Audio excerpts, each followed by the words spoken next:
Vežba uzemljenja. Kad god se osjećate preopterećeni energijama, drage naše empate, pronađite malo vremena za ovu veoma važnu vežbu. Ovu vežbu je potrebno raditi barem jednom dnevno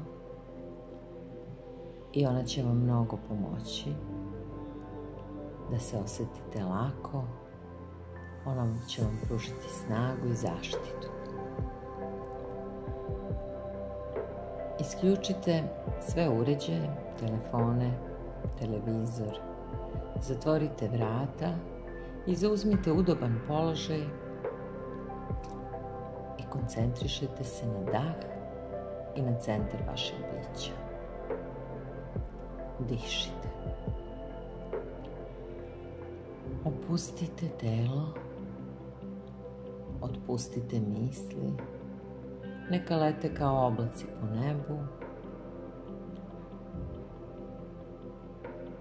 I se vratite na dah. Kad god dođe neka misao, vi je pustite i dišite. Koncentrišite se na dah, udahnite, izdahnite,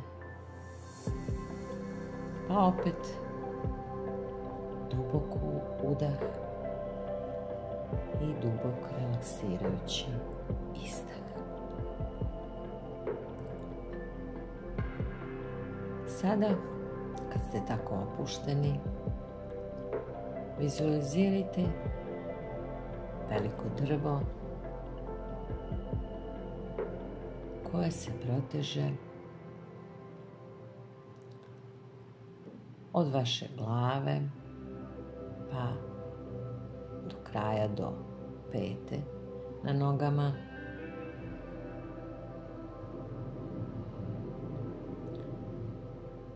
Vidite to drvo i zadržite tu sliku par trenutaka da osjetite njegovu snagu.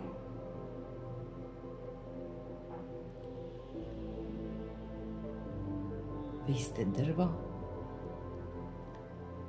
imate koren drveta ulazi u zemlju, širi se, ulazi sve dublje i dublje, stvarajući osjećaj stabilnosti i sigurnosti. Sada dozvolite da se taj koren usidri u majku zemlju i zadržite tu sliku u glavi nekoliko minuta.